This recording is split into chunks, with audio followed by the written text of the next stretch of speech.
मेरे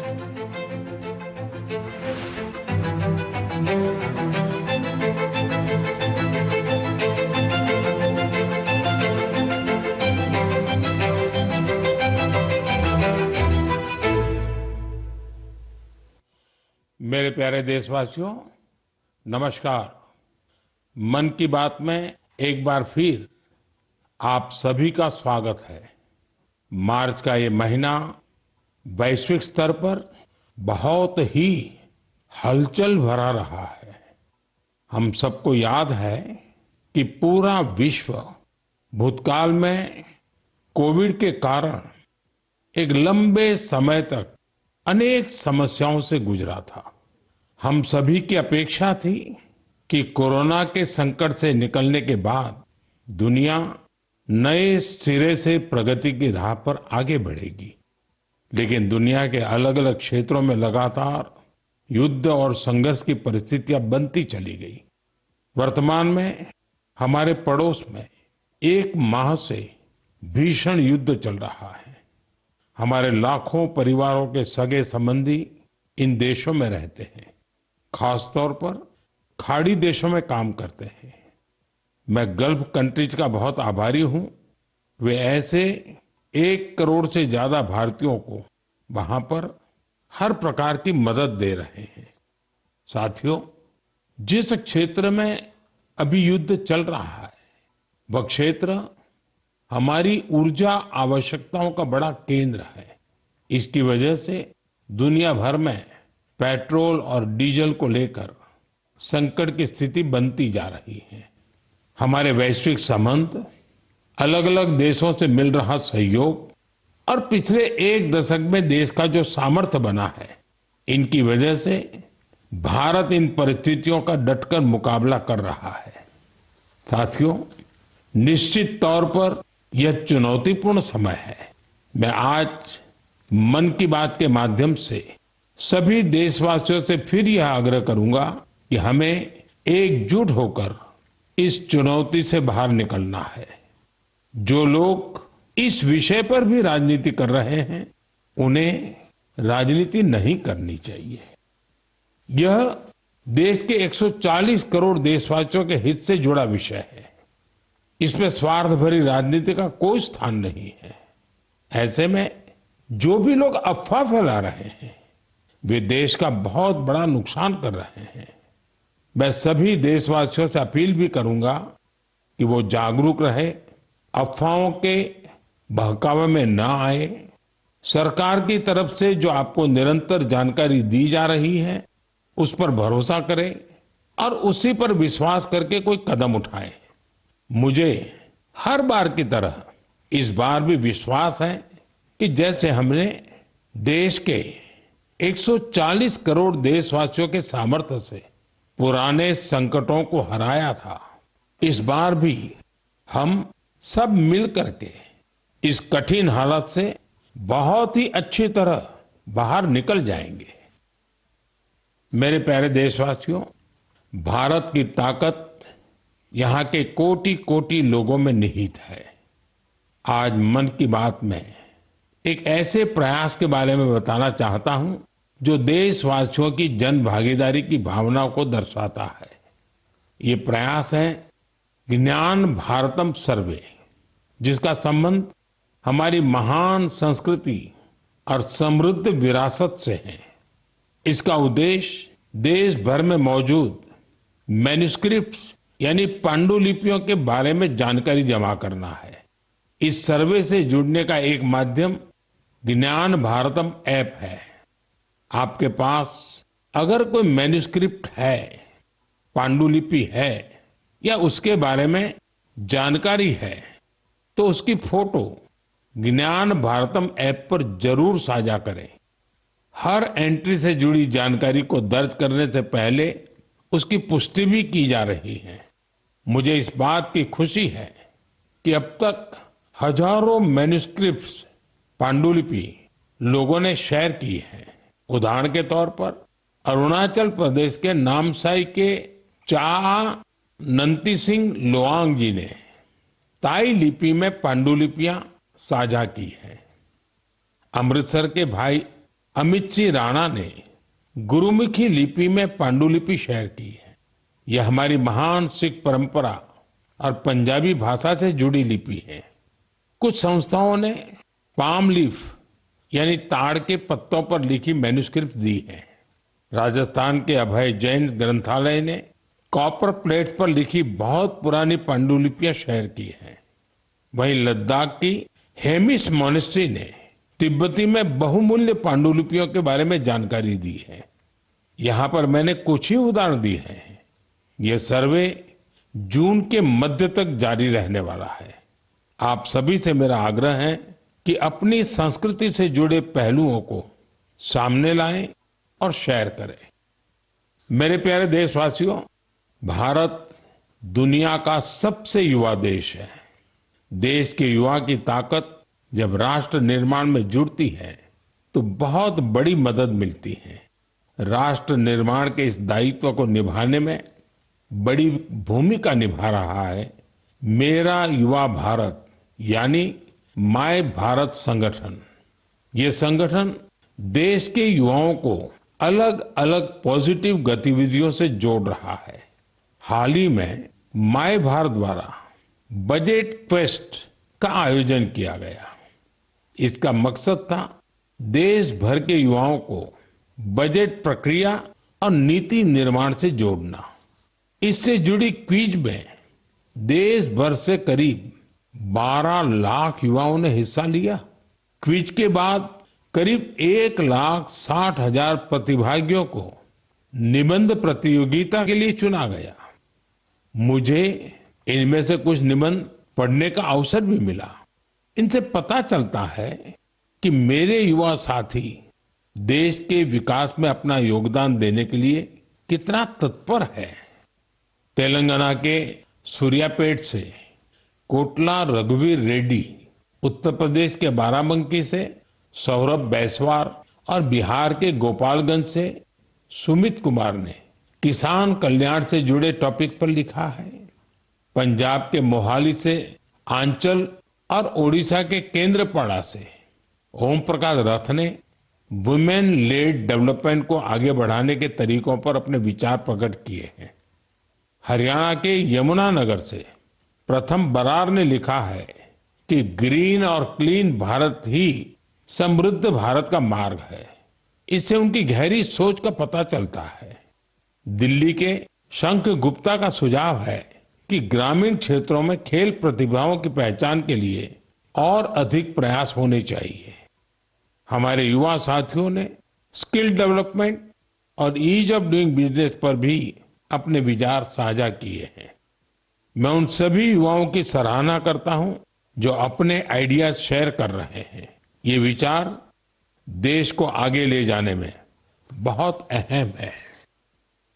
मेरे प्यारे देशवासियों, देश भर के क्रिकेट फैंस के लिए यह महीना जोश और उत्साह से भर देने वाला रहा है। जब भारत ने T20 वर्ल्ड कप में ऐतिहासिक जीत दर्ज की तो देश में हर तरफ खुशी की लहर दौड़ गई। अपनी टीम की शानदार सफलता पर हम सभी को बहुत गर्व है। पिछले महीने के आखिर में कर्नाटका के हुबली में एक बहुत ही रोचक मुकाबला देखने को मिला। इस मुकाबले को जीतकर जम्मू कश्मीर की क्रिकेट टीम ने रणजी ट्रॉफी को अपने नाम कर लिया। सबसे खुशी की बात है कि करीब 7 दशकों के लंबे इंतजार के बाद इस टीम ने अपना पहला रणजी खिताब हासिल किया। यह अभूतपूर्व सफलता खिलाड़ियों के कई वर्षों के निरंतर प्रयासों का परिणाम है। टीम के कप्तान पारस डोगरा ने अद्भुत कौशल दिखाया। अपने नेतृत्व से इस जीत में उन्होंने अहम योगदान दिया।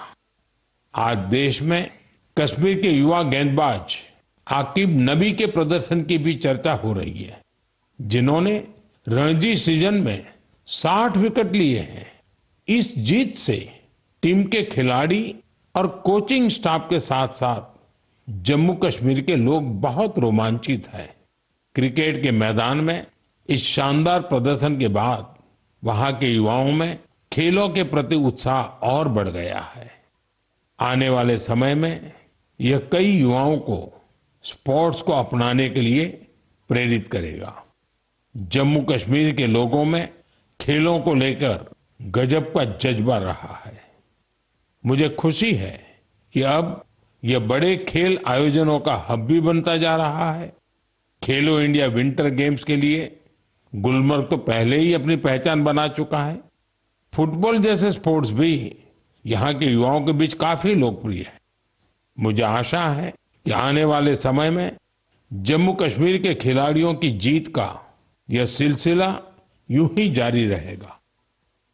मेरे प्यारे देशवासियों, मैं अक्सर कहता हूं, जो खेलेगा वो खिलेगा। मुझे ये देखकर अच्छा लगा कि हमारे देश के युवा अब उन खेलों को भी खूब अपना रहे हैं जो पहले उतने लोकप्रिय नहीं थे।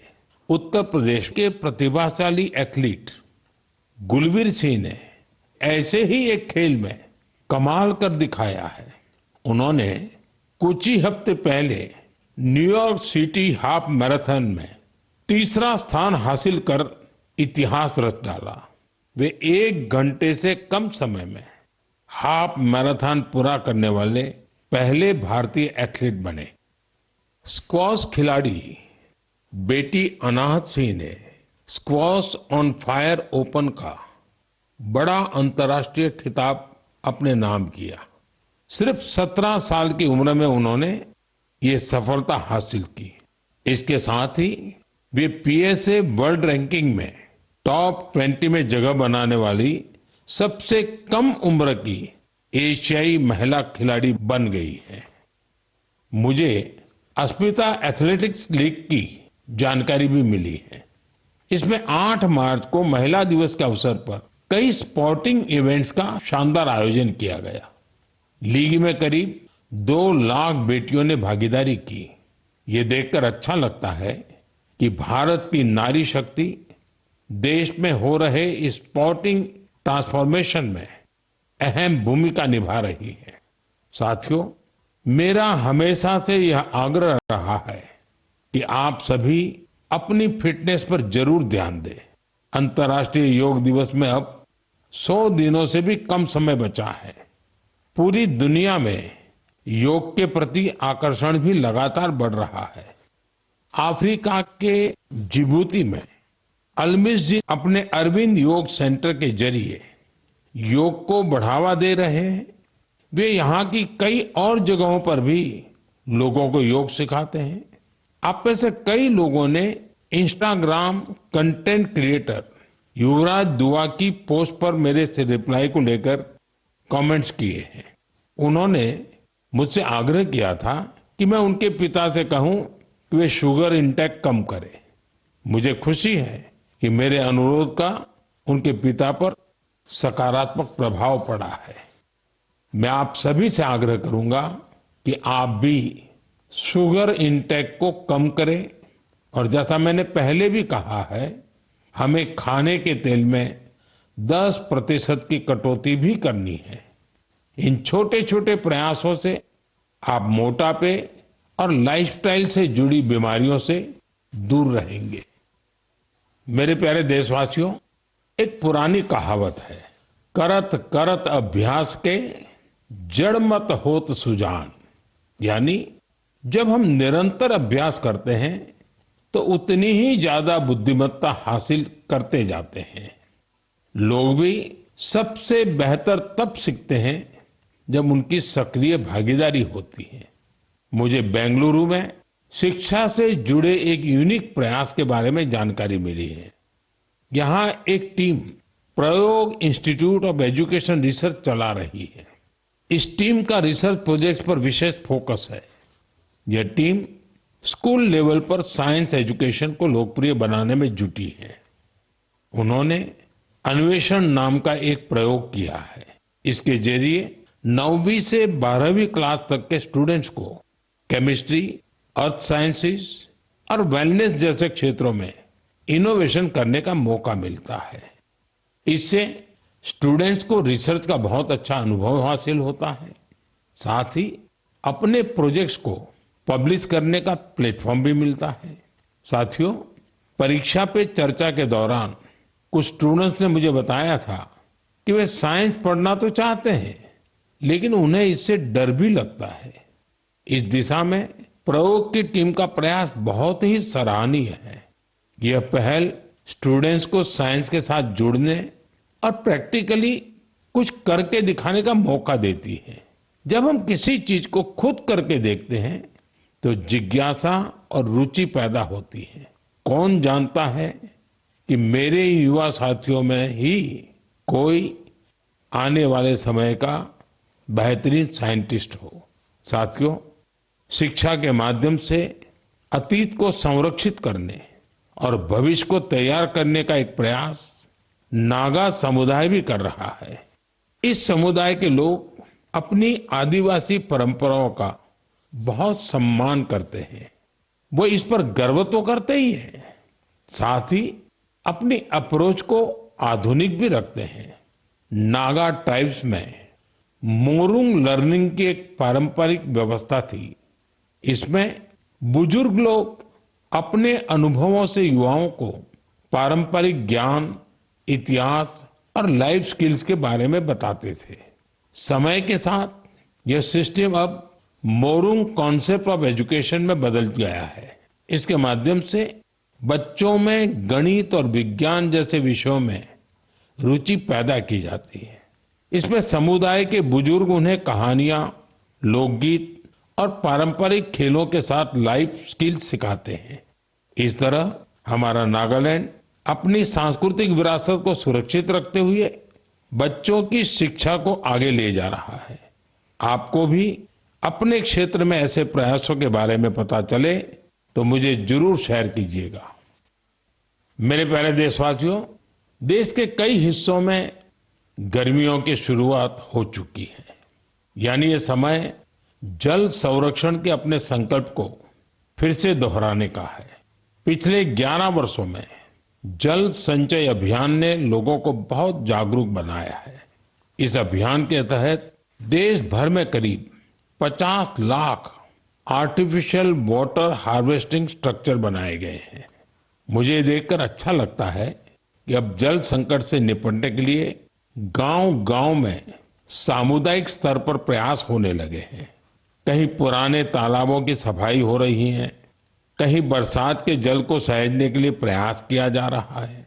अमृत सरोवर अभियान के तहत भी देश भर में करीब 70,000 अमृत सरोवर बनाए गए हैं। बारिश का मौसम आने से पहले इन सरोवरों की साफ सफाई भी शुरू हो गई है।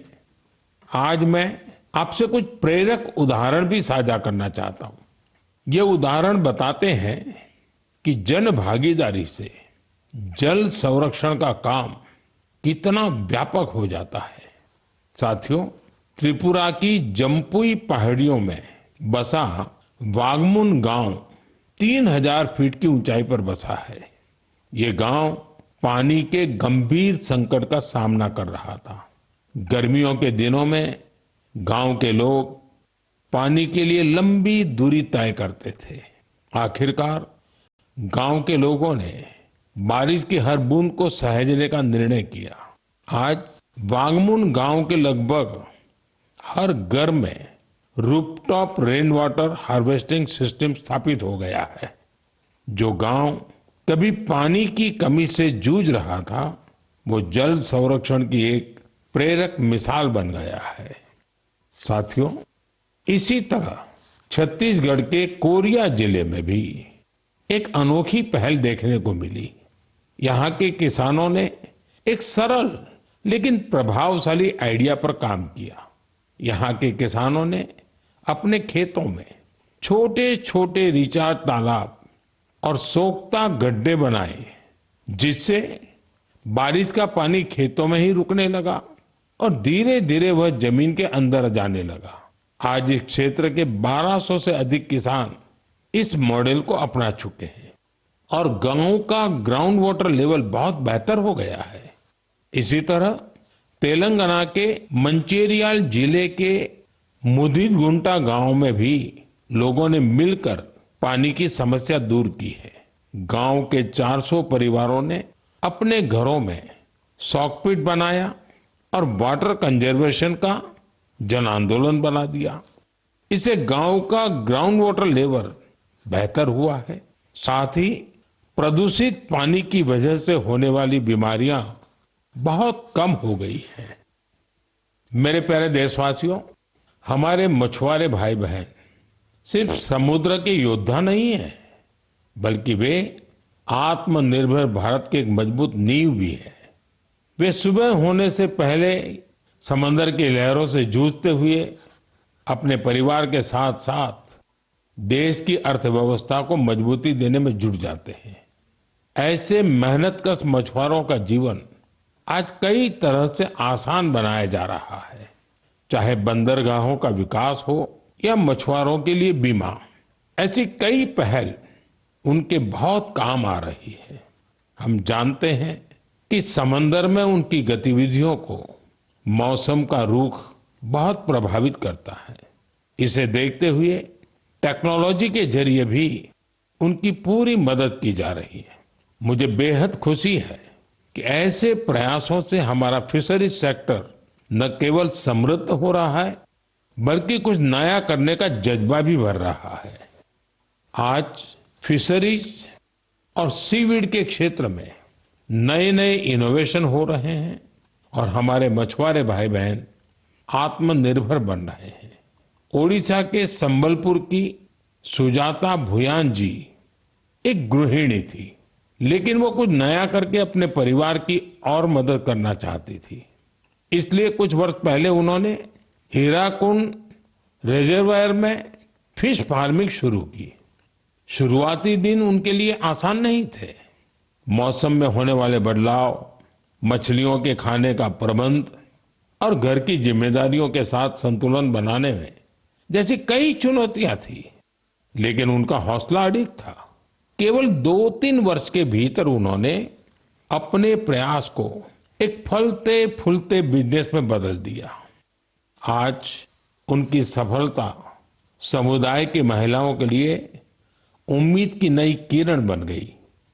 साथियों, लक्षद्वीप में मिनिकॉय की हावा गुलजार जी की कहानी हमारी माताओं बहनों की अद्भुत संकल्प शक्ति को सामने लाती है।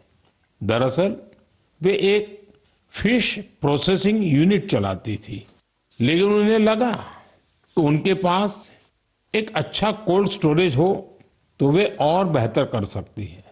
इसलिए उन्होंने कोल्ड स्टोरेज यूनिट लगाने का फैसला किया। आज यही उनकी ताकत बन चुका है। अब वे बेहतर प्लानिंग के साथ कारोबार कर पा रही है। साथियों, देश में आज हर तरफ ऐसे प्रयास हो रहे हैं जो प्रेरित करने वाले हैं। बेलगावी के शिवलिंग सतप्पा हुद्दार ने पारंपरिक खेती से अलग रास्ता चुना। इसके लिए उन्होंने एक पॉन्ड फार्म बनाया। इस कारोबार के लिए उन्हें ट्रेनिंग भी मिली।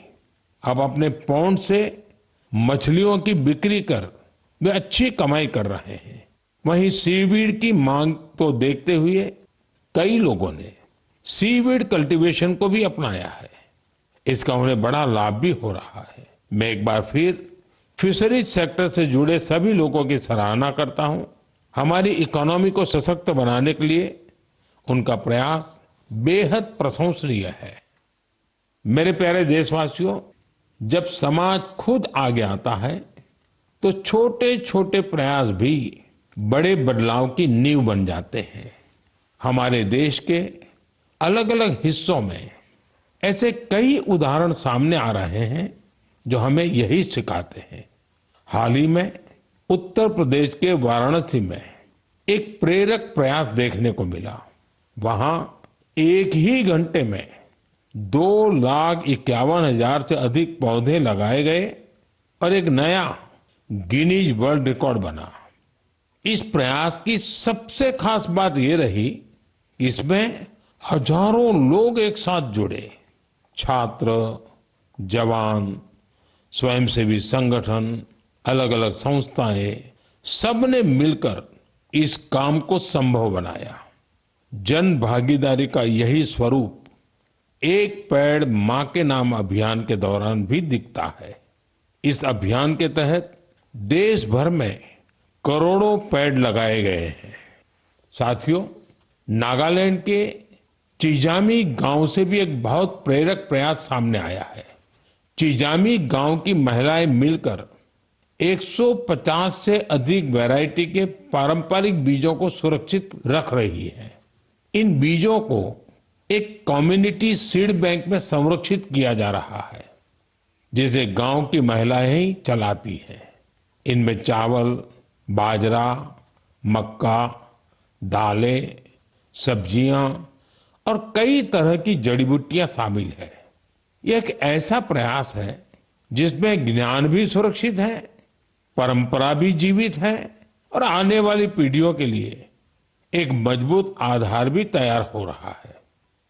साथियों, आज जब दुनिया जलवायु परिवर्तन जैसी चुनौतियों का सामना कर रही है, तब ऐसे प्रयास हमें यह बताते हैं कि समाधान हमेशा कहीं दूर नहीं होता। कई बार हमारे अपने पारंपरिक ज्ञान और सामुदायिक प्रयास ही हमें सबसे मजबूत रास्ता दिखाते हैं। मेरे प्यारे देशवासियों, आज आप देश के किसी छोटे बड़े शहर में जाएंगे तो एक बदलाव आप जरूर नोटिस करेंगे। आपको बड़ी संख्या में घरों की छत पर सोलर पैनल लगे हुए दिखाई देंगे। कुछ साल पहले तक ये इक्का दुक्का घरों पर ही दिखता था, लेकिन आज पीएम सूर्यघर मुफ्त बिजली योजना का प्रभाव देश के कोने कोने में दिखने लगा है। इस योजना की वजह से गुजरात के सुरेंद्रनगर जिले की पायल मुजपरा के जीवन में बहुत बड़ा बदलाव आया है। उन्होंने सूर्य पहल के माध्यम से सोलर पावर टेक्नोलॉजी की ट्रेनिंग ली और 4 महीने का सोलर पीवी टेक्नीशियन का कोर्स पूरा किया। अब वो एक कुशल सोलर टेक्नीशियन बन गई है। पायल एक सोलर उद्यमी के तौर पर अपनी पहचान बना रही है। वो आसपास के जिलों में सोलर रूफटॉप इंस्टॉलेशन का काम करती है और इससे उन्हें हर महीने हजारों रुपए की आय होती है। साथियों, मेरठ के अरुण कुमार भी अब अपने इलाके में ऊर्जादाता बन गए हैं। हाल ही में दिल्ली में हुए कार्यक्रम में अरुण कुमार ने हिस्सा लिया था और अपने अनुभव साझा किए थे। उन्होंने बताया था कि वो न केवल बिजली बिल की बचत कर रहे हैं, बल्कि अपनी अतिरिक्त बिजली बेच भी रहे हैं। साथियों, जयपुर के मुरलीधर जी की सफलता भी कुछ ऐसी ही है। पहले उनकी खेती डीजल पंप पर निर्भर थी, जिसमें हर साल हजारों रुपए खर्च होते थे। जब उन्होंने सोलर पंप अपनाया तो उनकी खेती का तरीका ही बदल गया। अब उन्हें ईंधन की चिंता नहीं रहती, सिंचाई समय पर होती है और उनकी सालाना आय भी बढ़ गई है।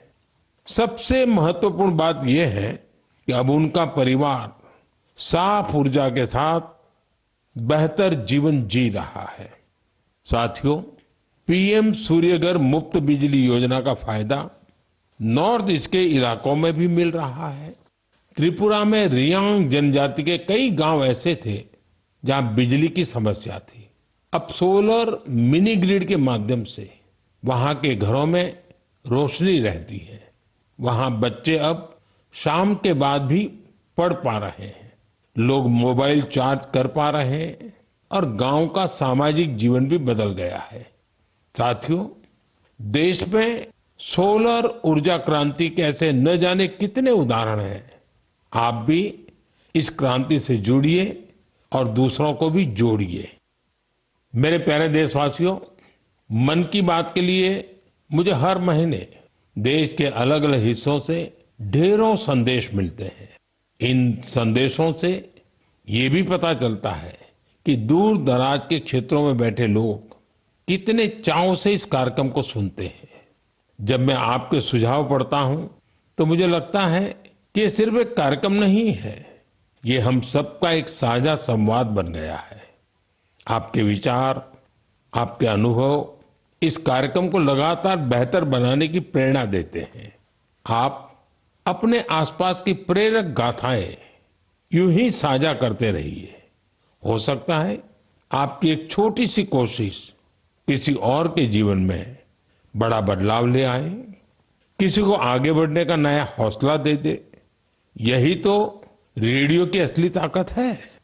ये देश के अलग अलग कोने में बैठे लोगों का एक विचार, एक भावना और एक उद्देश्य से जोड़ देता है।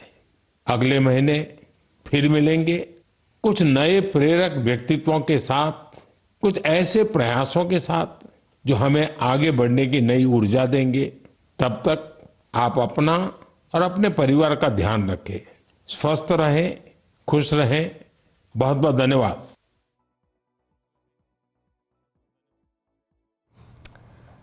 तो देखिए, देश के प्रधानमंत्री नरेंद्र मोदी ने देशवासियों से मन की बात की है। मन की बात के दौरान उन्होंने शुरुआत की जो वैश्विक हालात चल रहे हैं और भारत की सुरक्षा, भारतीयों की सुरक्षा, भारतवासियों की सक्षमता का उन्होंने जिक्र किया। और साथ ही साथ खासतौर पर इंस्टाग्राम से जुड़े हुए जो कंटेंट क्रिएटर्स हैं, सोशल मीडिया से जुड़े हुए कंटेंट क्रिएटर्स हैं, उन्हें इस चीज़ के लिए भी प्रेरित किया कि जो जनता से जुड़ी हुई योजनाएं हैं, जो कार्य हैं, वो भी अपने या फिर जो प्रेरक चीज़ें हैं, जिस तरह से युवराज दुआ का उन्होंने जिक्र किया, वो सभी तक पहुंचाई जाए एक हेल्दी वर्जन में।